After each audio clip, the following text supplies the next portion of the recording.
I'm Melissa, 31 years old, a financial consultant in a small Ohio town. 2 years ago, I bought my first house, a modern space, everything I worked my tail off for. Last week, I invited my parents and my sister over for dinner to celebrate my promotion to senior consultant. I went all out: grilled steaks, wine, homemade cookies. But after dessert, my father stood up, his face stone cold, and declared, "This house belongs to the family, Melissa." My mother nodded in agreement while my sister smirked. Confused and hurt, my hands trembling, I placed the keys on the table and quietly left. 1 hour later, my phone rang. One call exposed my family's true colors. Their scheme left me stunned. Before I share how I uncovered my parents' plot, tell me where you're watching from in the comments. If your family ever betrayed you, hit like, subscribe, and ring the bell to see how I tackled this drama. Growing up in the Harper household was like living under a microscope.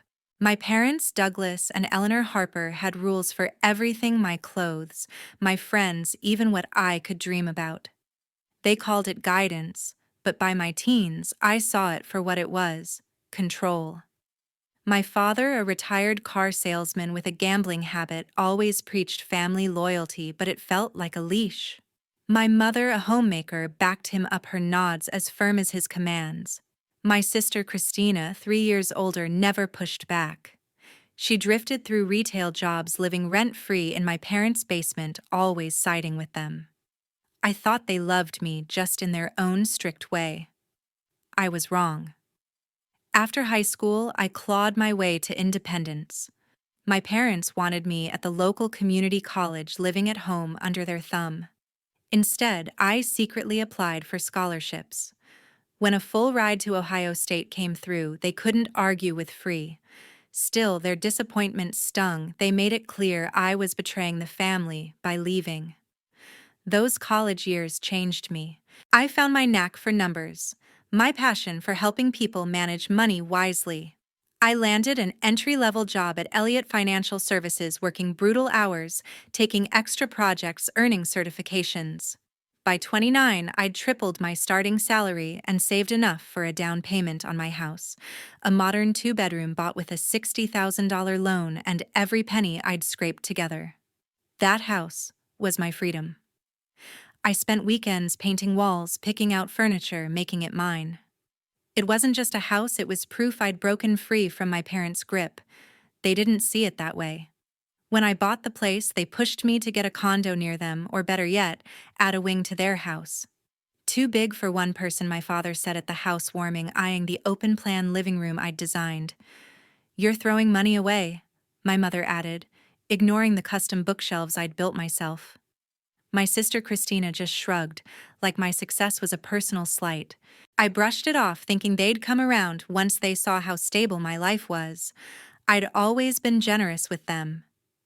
When their car broke down, I sent a check for $2,000. When their property taxes spiked, I covered half, $3,000, no questions asked. Family helps family, right? But looking back, I should have noticed the red flags. My father's questions about my mortgage got oddly specific: bank name, loan term, interest rate. I thought he was just curious, maybe planning to refinance their own place.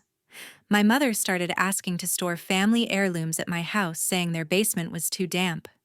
She'd rearrange my shelves, placing old photo frames like she was marking territory. Christina, meanwhile, got quieter, her smirks sharper, like she was in on something I wasn't. My best friend Nathan saw through it. A freelance bartender who'd known me since college, he'd warned me for years. "Your parents don't want you outshining them," he said after they'd downplayed my promotion. "They talk about family, but it's about keeping you in line."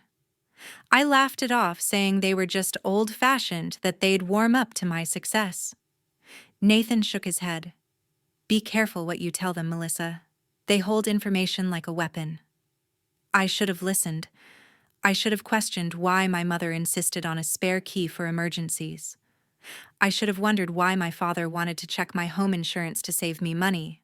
The signs were there, but I was blind, thinking family would never cross that line. The dinner was my chance to change their minds. I'd just been promoted to senior consultant at Elliott Financial Services, a big raise, my own office, a chance to build my client list. After years of covering for colleagues, I was finally moving up. I wanted my parents and Christina to see me as the adult I'd become, not the kid they could still control. I spent all day preparing marinated steaks, roasted potatoes with rosemary, a homemade apple tart. The dining room was set with my best dishes, candles lit, a bottle of Cabernet breathing on the counter. This wasn't just about the promotion, it was about proving I'd made it. At 5 sharp, the doorbell rang. I smoothed my dress, took a deep breath, and opened the door. My smile faded when I saw not just my parents but Christina too, uninvited. "Hope it's okay," my mother said, already stepping inside. Christina was free, so we brought her. I forced a smile, calculating if I had enough food. "Of course," I said, "the more, the merrier." My father handed me a cheap bottle of wine, the kind you grab at a gas station. "Your favorite," he said, though it wasn't. Over appetizers, the talk stayed shallow. My mother critiqued my new curtains. My father pointed out a scuff on my baseboards. Christina barely spoke, scrolling her phone, smirking at something I couldn't see. When I served the main course, I decided to share my news. "I wanted you all here for a reason." I started pouring wine. "I got promoted to senior consultant. It comes with a big raise, my own office, and a shot at building my own clients." Silence hit the table like a brick. My mother sipped her wine, then said, "That's nice, dear. Will you have to work longer hours?" My father chewed slowly, asking, "How much is the raise?" When I told him, his eyebrows twitched and he glanced at my mother. "Good for you," he said finally, his tone flat. Christina snorted. "Must be nice sitting in an office for that kind of cash." My stomach sank, but I pushed through, talking about my plans, hoping they'd care. The meal dragged on, their questions about my job sparse, their focus shifting to Christina's latest retail flop. My father kept checking his watch. As I served the apple tart with coffee, he sat up straighter, his voice suddenly formal. "Melissa, we've been thinking about your situation." I froze, coffee pot in hand. "My situation," he nodded, setting his fork down. "This house, it's too much for you alone. It should serve the whole family." My mother chimed in. "We've given you everything, your education, your upbringing. Your success comes from us." Christina nodded, a smug look creeping across her face. "We've decided," my father continued, "this house is family property now. We're moving in, and Christina will handle renovations." I stared, waiting for a laugh, a sign this was a sick joke. Their faces were dead serious. "This is my house," I said, voice barely above a whisper. "I bought it. My name's on the deed. The mortgage." My father waved me off. "We're family. What's yours is ours." My mother's face hardened. "After all we've done, you're being selfish." I looked at Christina, hoping for something, anything, but she just smirked. "This house belongs to the family, Melissa." My father repeated, his voice sharp. Confused and hurt, my hands trembling, I pulled the keys from my purse, placed them on the table, and walked out. The door clicked shut behind me, my heart pounding as I drove to Nathan's place, tears blurring the road. I woke up on Nathan's couch, my head pounding, my eyes raw from crying. For a moment, I forgot why I was there. Then it hit me like a freight train. My parents had demanded my house keys, claimed my home as theirs, and I'd walked out, leaving everything behind. I replayed that dinner over and over, the way my father's voice cut through the air. "This house belongs to the family. Melissa." My mother's nod. My sister's smirk. Had I missed something? Had I somehow given them the idea my house was theirs? No matter how I twisted it, their words made no sense. I was still in a daze when my phone rang, an unknown number flashing on the screen. "Hello, this is Melissa Harper." I answered, my voice hoarse. "Miss Harper, this is Linda Morrow, from Great Lakes Loan Services," a calm professional voice said. "I'm calling about suspicious activity on your mortgage account." My stomach dropped. "What kind of activity?" I asked, gripping the phone. Linda explained that someone had tried to update the contact details on my loan just hours ago, attempting to add co-borrowers to the mortgage. The request was flagged because it didn't come through the secure portal. They claimed to be co-owners, she said, but our records show you as the sole borrower. I felt the room spin. Who was it, I managed to ask. A Douglas and Eleanor Harper. Linda replied, they had some of your personal information, including your social security number, which is why this escalated to me. My parents. They'd tried to hijack my mortgage while I was grilling steaks for them. The betrayal sliced deeper than I could have imagined. They have no right to my account or my house. I said, my voice shaking but firm. I'm not authorizing them for anything. Linda assured me she'd lock down the account and suggested I contact the police if someone was tampering with my finances. I thanked her, hung up, and sat there numb. My parents had my social security number, of course they did. They probably still had my birth certificate from when I was a kid. How long had they been planning this? I called Nathan, who was already at his bartending gig. They tried to take my mortgage, I blurted out, explaining Linda's call. Your parents are out of their minds, he said, his voice tight. You need a lawyer, Melissa, now. He texted me the number of a real estate attorney he knew, Catherine Walsh. I dialed her office. My hands still trembling, and left a voicemail begging for an urgent meeting. Then I drove to my house, my stomach in knots, not sure what I'd find. I used the spare key hidden in my car's wheel well to let myself in. The dinner dishes were still on the table, crusted with food. My house keys were gone from where I'd left them. I walked through the rooms, heart racing, and noticed drawers in my home office slightly ajar. Papers shuffled, my laptop screen awake like someone had been snooping. I called the local police non-emergency line, explaining what happened. My parents demanded I leave my house last night, I said, and now I think they've been inside without permission. The dispatcher sent 2 officers to meet me. When Officer Daniel Pierce arrived with his partner, I showed them the open drawers, the missing keys. Looks like someone's been here, Pierce said, making notes. You'll want to change your locks today and consider a lawyer to protect your property. He gave me his card and suggested documenting everything. I nodded, barely holding it together as they left. Catherine Walsh called me back an hour later. This is Catherine Walsh from Walsh Legal Services, she said, her voice sharp and no nonsense. Your friend Nathan said you're dealing with a property dispute. I spilled everything, the dinner, the keys, Linda's call, the open drawers. Catherine listened, interrupting only to clarify details. Let me get this straight, she said when I finished. Your parents claimed your house as family property, tried to alter your mortgage, and likely entered your home without consent? I confirmed, still struggling to believe it myself. You're the sole owner. No co-signers, no financial contributions from them, she asked. None, I said. I saved for the down payment, paid every mortgage bill, $60,000 worth, for 2 years. Catherine didn't sugarcoat it. This sounds like attempted fraud, possibly theft of personal information. With your permission, I'd like to run a background check on your parents to see if they've done this before. I hesitated, the idea of digging into my own family feeling wrong, but agreed. Within hours, her investigator sent a report that turned my world upside down. My parents were drowning in debt, $5,000 in credit card collections, a tax lien from 3 years ago, and a second mortgage on their own house taken out last year. My father's gambling had spiraled, eating through their savings. But the worst part, 7 years ago, my grandfather, my mother's father, had filed a complaint against them, alleging they'd tried to forge his will to claim his estate. The complaint was dropped after he passed, but the paper trail was there. I broke down in Nathan's apartment that night, the weight of it crushing me. Not only were my parents trying to steal my house, but they'd done something like this before to my own grandfather. How had I missed this? Nathan sat with me, handing me tissues. They're not your responsibility, Melissa, he said gently. You didn't cause their mess, and you don't owe them your life. I nodded, but the guilt and betrayal churned inside me. I'd always thought family stuck together no matter what.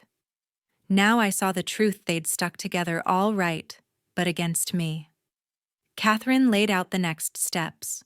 "We'll send a cease and desist letter to your parents and sister," she said. "Then we'll file for a temporary restraining order to keep them away from your house while we build a case." I signed the paperwork, my hand steadying with each stroke. I called a locksmith to change every lock, costing me $400, but worth every cent for peace of mind. I also set up credit monitoring, terrified of what else they might try. My boss, Gregory Lane, called that evening, his voice concerned. "Melissa, your father contacted the office today asking for your employment details for some family financial plan." I shut it down. "But is everything okay?" I cringed, mortified that my family's drama had reached my workplace, and gave him a brief rundown. "Take whatever time you need," he said. "Your job's safe."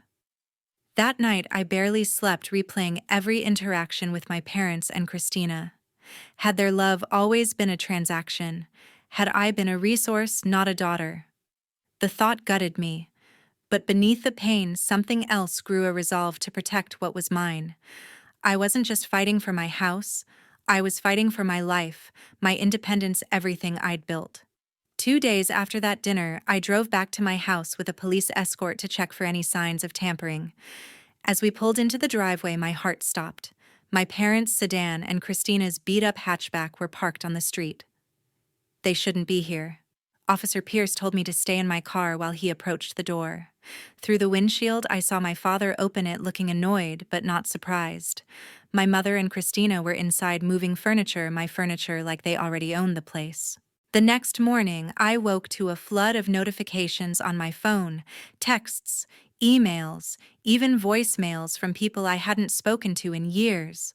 My sister Christina had taken to social media, posting a rant that painted me as the villain. "Melissa's kicking our parents out of her house," she wrote, "after they gave her everything. Selfish doesn't begin to cover it." She tagged mutual friends, old high school classmates, even clients from Elliott Financial Services. The post had dozens of likes, comments calling me ungrateful, a traitor to family.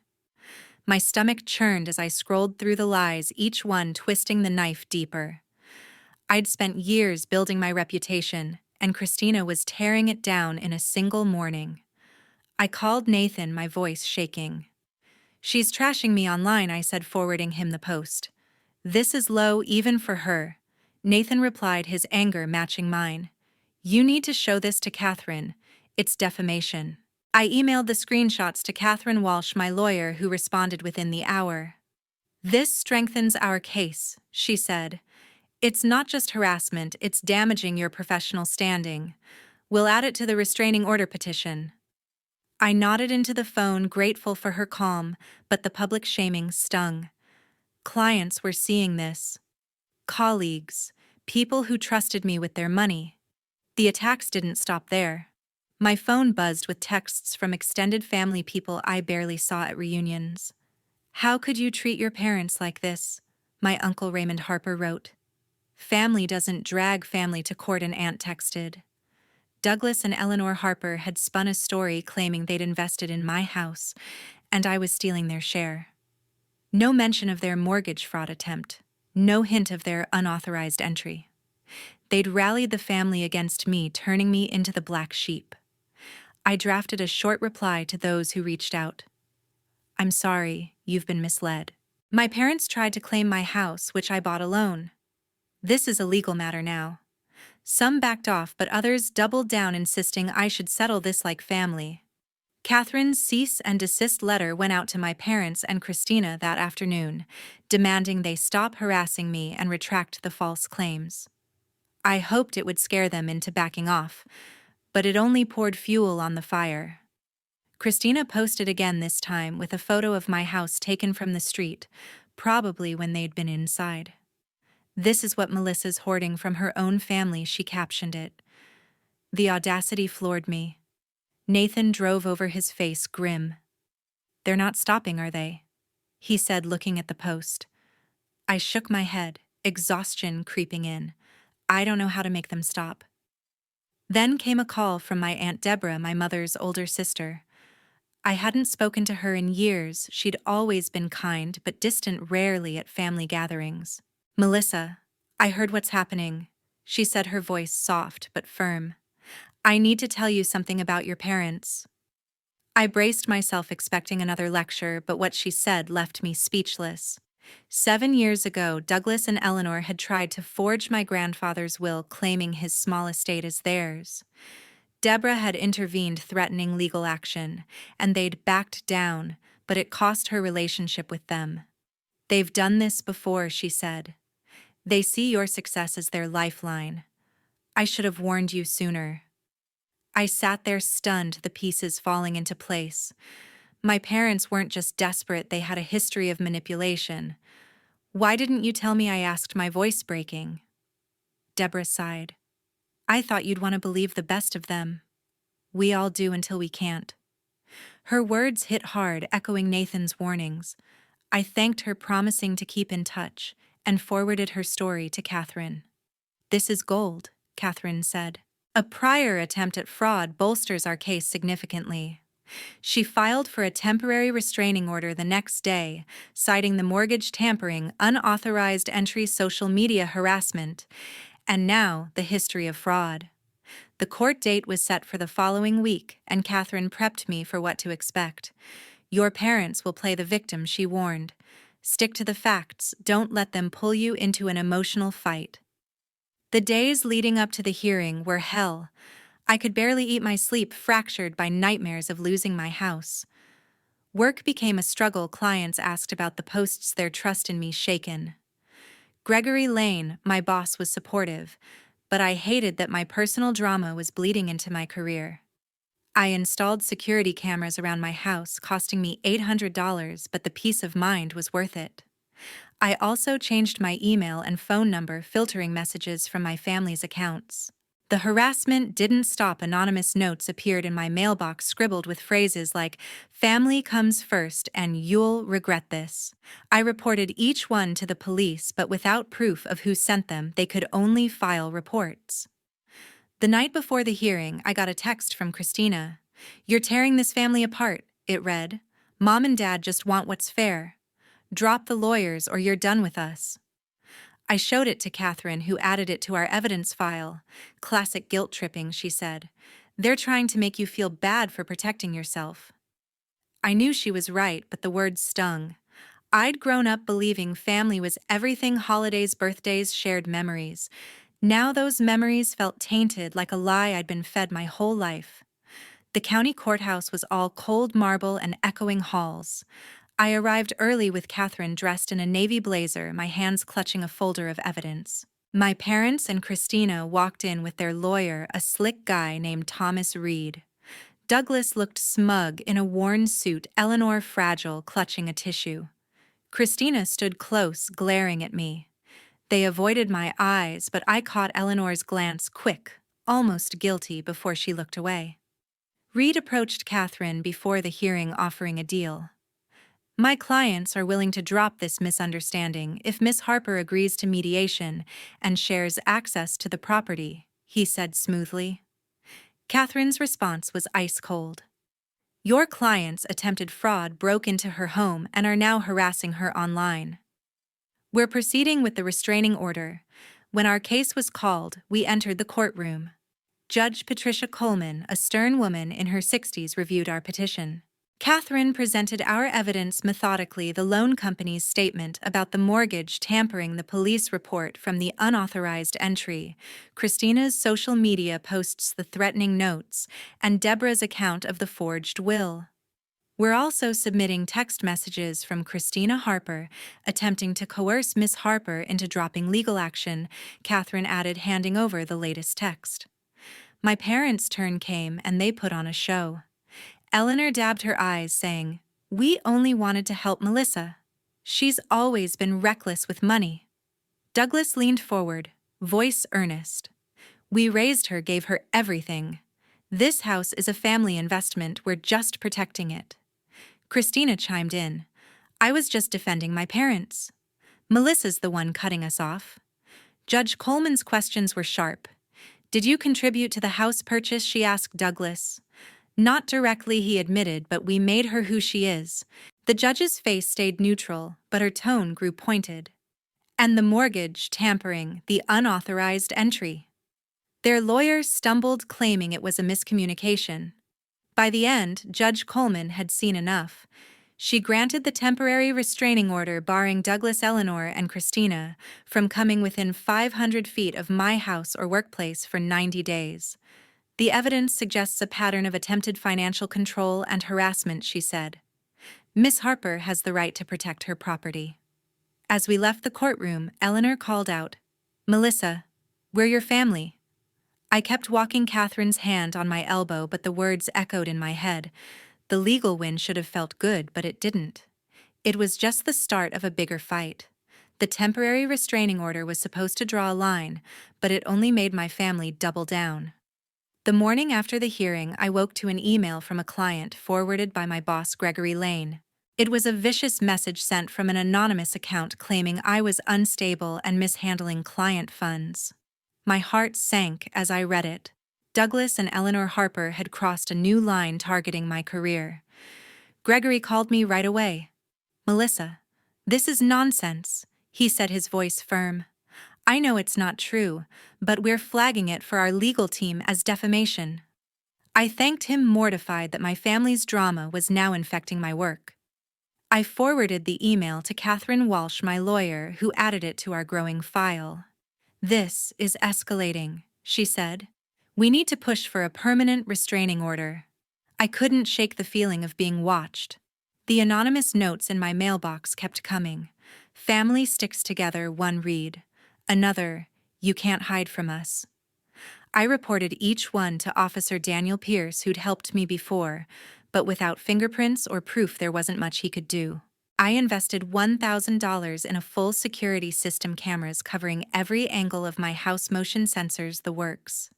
It felt excessive, but I needed to sleep without jumping at every creak. Late one night, my security app pinged. Footage showed Christina Harper's beat-up hatchback idling down the street just outside the 500-foot limit of the restraining order. She didn't approach, but her presence sent chills through me. I sent the video to Catherine, who noted it as evidence of intimidation. Work became a minefield. Clients whispered about the social media posts Christina had spread, questioning my reliability. I caught myself making mistakes, mixing up client files, missing deadlines, things I'd never done before. Gregory pulled me aside one day. "Melissa, you're still our star," he said gently. "But you need to focus. Let us handle the rumors." I nodded, humiliated but grateful for his support. I started seeing a therapist, Dr. Susan Kendall, to deal with the stress. "Your family's trying to control you through fear," she said in our first session.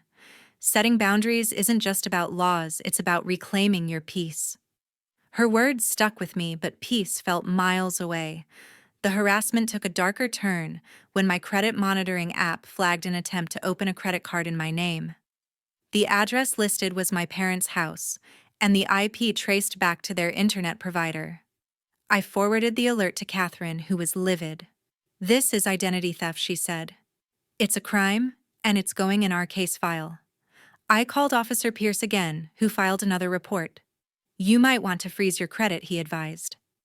I did, spending hours on the phone with banks, my anxiety spiking with every call. Nathan Brooks came over that night, bringing pizza to keep me grounded. "They're desperate," he said, shaking his head. "But they're not smarter than you, Melissa. You've got this." Catherine prepared me for the permanent restraining order hearing, warning that my family would lean harder into their victim act. "They'll try to guilt you," she said. "Stay calm, stick to the evidence." The night before, I couldn't sleep, my mind racing with memories of family dinners, holidays, moments I thought defined us. Were they all a lie? Dr. Kendall's voice echoed. Boundaries weren't betrayal, they were survival. I clung to that as I walked into the courthouse, Catherine by my side, my evidence folder heavier than ever. Judge Patricia Coleman remembered our case. She reviewed the new evidence with a frown: the defamatory email security footage of Christina's car, the credit card attempt, and the anonymous notes. Catherine laid it out clearly. Douglas and Eleanor Harper, along with Christina Harper, have engaged in a pattern of harassment, fraud, and intimidation, she said. They've violated the temporary restraining order's spirit, if not its letter, by continuing to target Miss Harper's livelihood and safety. She presented the email, the video, and the credit alert, each one a nail in their case. My parents' lawyer, Thomas Reed, tried to spin it. This is a family dispute. Your Honor, he said smoothly, my clients are concerned parents trying to guide their daughter. Douglas took the stand, his voice dripping with sincerity. We just want what's best for Melissa, he said. She's shutting us out, twisting our intentions. Eleanor dabbed her eyes, murmuring, we raised her better than this. Christina was worse. Melissa's always been selfish, she said, glaring at me. I was just standing up for Mom and Dad. Their performance was polished, but it cracked under Judge Coleman's questions. Explain the credit card attempt, she said to Douglas. He stammered. We were helping with her finances. And the email to her workplace, she pressed. Reed objected, claiming it was unproven, but the judge wasn't buying it. When Catherine brought up the forged will from my grandfather revealed by Aunt Deborah Harper, the room tensed. This isn't the first time the Harpers have attempted financial manipulation, Catherine said, presenting Deborah's sworn statement. Douglas's face reddened and Eleanor's tears dried up fast. Christina, though, lost it. This is ridiculous, she shouted, standing up. Melissa's the one betraying us. She owes us that house. Judge Coleman banged her gavel. Sit down, Miss Harper, or you'll be held in contempt, she snapped. Christina kept going, her voice rising. She's no sister of mine. We gave her everything. The bailiff stepped in, and the judge had enough. Miss Harper will spend 24 hours in county jail for contempt, she ruled, her voice cold. This court will not tolerate outbursts. As Christina was led away, still yelling, I felt no victory, just a hollow ache. My sister, the one I'd shared childhood secrets with, was now a stranger. Judge Coleman turned to the rest of the case. The evidence shows a clear pattern of harassment and attempted fraud, she said. Family ties do not excuse illegal behavior. She granted the permanent restraining order barring Douglas, Eleanor, and Christina from coming within 500 feet of my home or workplace indefinitely. Any further violations will result in criminal charges, she warned. Reed looked defeated, and my parents sat silent, their faces unreadable. Leaving the courtroom, Catherine squeezed my arm. You did it, Melissa, she said quietly. You protected what's yours. I nodded, but the weight of it all pressed down. My family had become my adversaries, their love revealed as a tool for control. Back at Nathan's, I collapsed on his couch, staring at the ceiling. Dr. Kendall's words came back. Boundaries were survival. But surviving this meant losing the family I thought I had. I wasn't sure which hurt more, their betrayal or the realization they'd never truly been mine. The fallout spread fast. Extended family blew up my phone, echoing Christina's lies. How could you jail your sister? My cousin Laura texted. Your parents deserve better, another uncle wrote. I didn't respond, letting Catherine handle the legal side. Aunt Deborah called, her voice steady.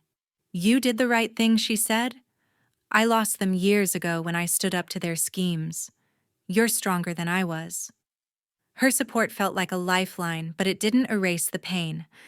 I kept working with Dr. Kendall, unpacking the grief, the guilt, the anger. You're not just fighting for your house, she said. You're fighting for your right to exist as you are. That hit deep. I wasn't just reclaiming my home, I was reclaiming myself. The permanent restraining order should have been the end, but it was just a door closing on one chapter and opening another. A week after the hearing, as I sat in my newly secured home cameras, humming locks gleaming, I got a text from an unknown number. Melissa, it's Christina. Can we talk? My heart raced, but I forwarded it to Catherine Walsh, my lawyer, who confirmed it didn't technically violate the order.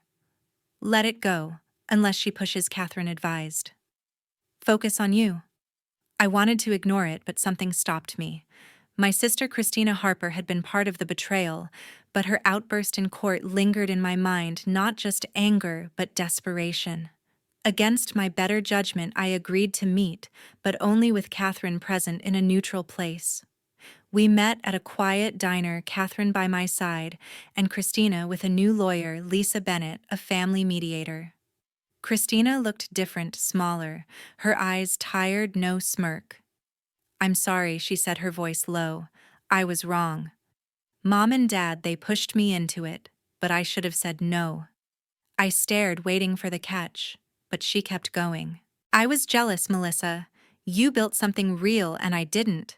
I want to make this right." She proposed family therapy, just her and me, to start rebuilding. Douglas and Eleanor Harper, she admitted, weren't ready to face their mistakes. I didn't trust it fully, but her words felt raw, not rehearsed.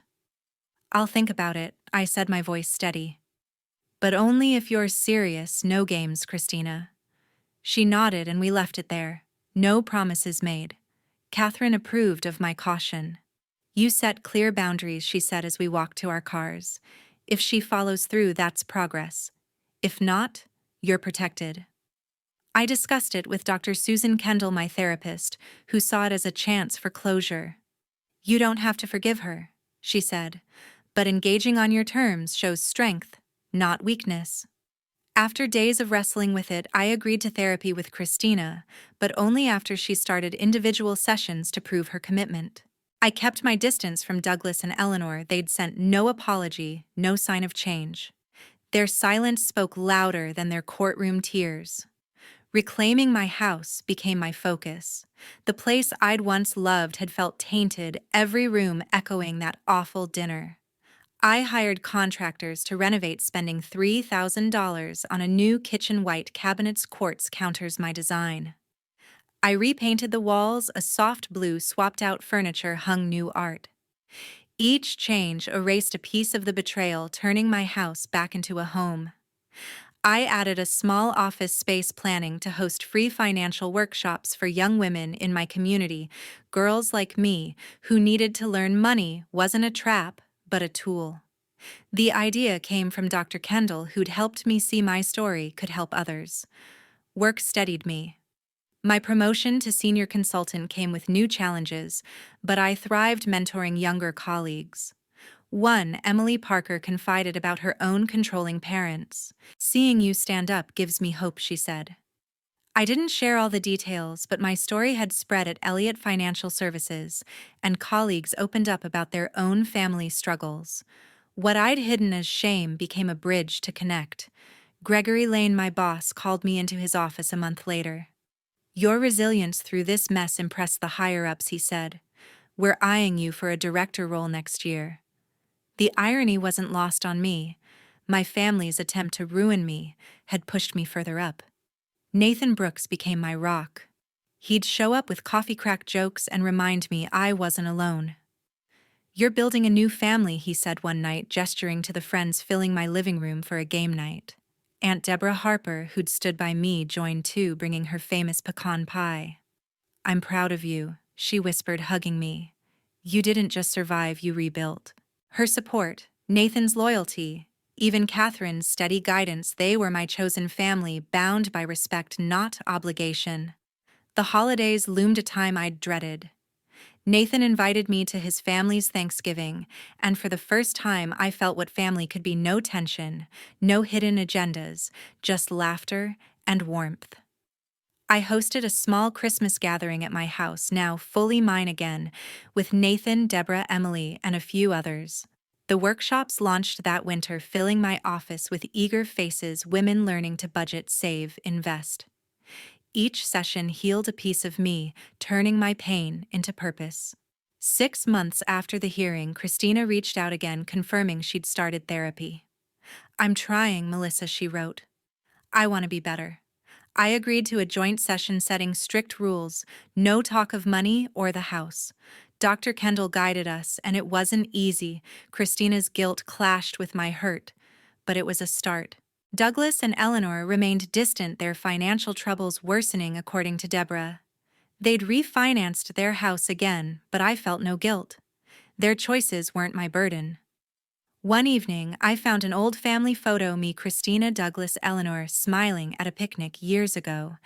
I didn't cry. I saw the good moments for what they were, but also the truth beneath. Dr. Kendall called it grieving the family I thought I had while embracing the one I'd built. I wrote a letter to myself not to send, but to mark my journey. You protected your home, your worth, your voice. I wrote, family isn't blood, it's respect, support, love without strings. I tucked it away with the photo, a reminder of what I'd learned. A year after that dinner, I hosted a housewarming to celebrate my renovated home. Nathan hung a sign by the door, Melissa's Haven, and the rooms filled with laughter friends and new faces from my workshops. The pain still came in waves, finding an old birthday card, hearing a song from childhood, but it didn't break me anymore. I'd found my strength, my people, my purpose.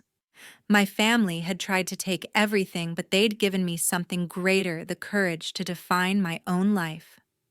As I share this story, I wonder about yours. What boundaries have you set with family? What helped you heal from betrayal? Share in the comments below. And if this resonated, like and subscribe for more stories of resilience. You deserve a life that's truly yours.